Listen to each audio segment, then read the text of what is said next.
ठाकरेंना 1760 सभा घेण्याची गरज नाही, एक सोनार की दो लोहार की असं वक्तव्य राऊतांनी केलंय। कालची शिवतीर्थावरील सभा गेम चेंजर सभा होती। कालची सभा ही परिवर्तन करणारी सभा असेल असं राऊतांनी म्हटलंय।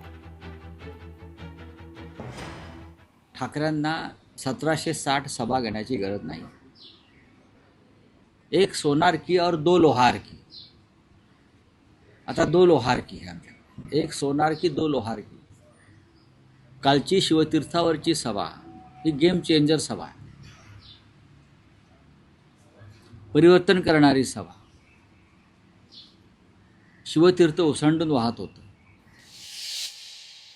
बहुजन विकास आघाडीचे अध्यक्ष हितेंद्र ठाकूर यांनी वाली येथे प्रभाग क्रमांक 20 मधील उमेदवारांच्या प्रचारासाठी कॉर्नर सभा घेत कार्यकर्त्यांना मार्गदर्शन केलं।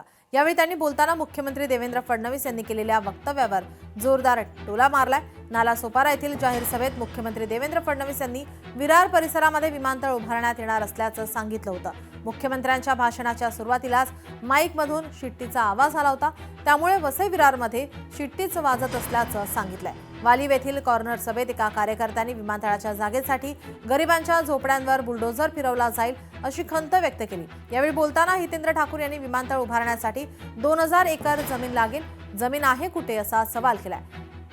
त्यांचं सुरू राहू दे असं सांगत मुख्यमंत्र्यांच्या जाहीर सभेमध्ये सुरुवातीला आपली शिट्टी वाजत होती असंही सांगितलं। पाहूया बघूया अध्यक्ष हितेंद्र ठाकूर काय म्हणाले ते। पाणी भरतं, 7-7 फूट पाणी भरते, त्याच्यामुळे गाड्या ग्राउंड फ्लोअर सगळं जाते।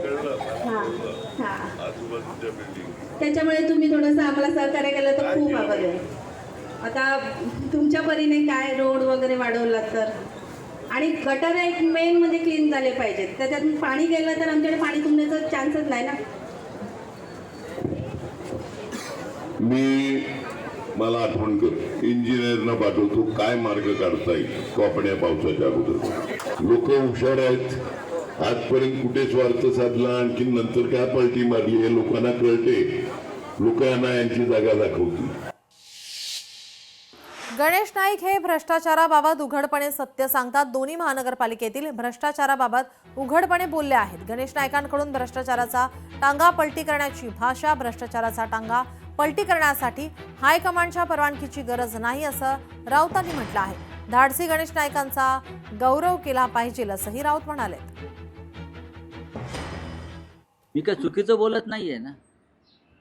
गणेश नाईक जे सांगतायत ते महाराष्ट्रानं ऐकलेलं आहे आणि महाराष्ट्राला पटलेलं आहे।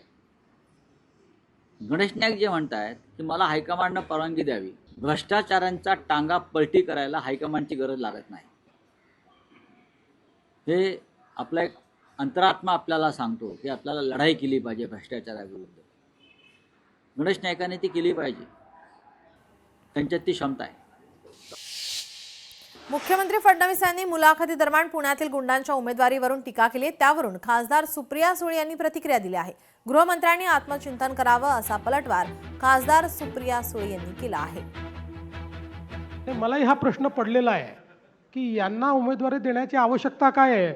इतके 60 लाख पुणेकर आहेत, त्या 60 लाख पुणेकरांमध्ये अशीच माणसं का मिळाली। अनेक वेळा तर मी भाषणं ऐकली आहेत की पुण्यातली कोयता गँग संपवा, पुण्यातली गुन्हेगारी संपवा, पुण्यातली गुन्हेगारी संपली नाही तर मी पोलीस आयुक्त तुमच्यावर कारवाई करीन।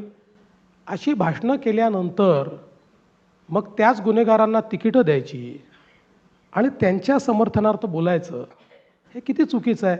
माझी तर मुख्यमंत्र्यांकडून अपेक्षा होती की त्यांनी महाराष्ट्रातली आणि पुण्यामधली गुन्हेगारी थांबावी। मग का ती गुन्हेगारी थांबत नाहीये पुण्यात? कोयता गँग का शांत बसत नाही? आणि पुण्यातला क्राईम हा काय आजचा नाही आहे। पुण्यातला क्राईम गेले यांचं सरकार आल्यापासून वाढलाय, आणि हा डेटा माझा नाही आहे, हा भारत सरकारचा डेटा आहे। त्यांचाच सरकारचाच डेटा सांगतो की पुण्यात क्राईम वाढलेला आहे। त्याच्यामुळे खरं आत्मचिंतन हे महाराष्ट्र सरकार आणि गृह मंत्रालयाने करायला पाहिजे। लोकशाही मराठी ऐका, पहा, जागरूक रहा।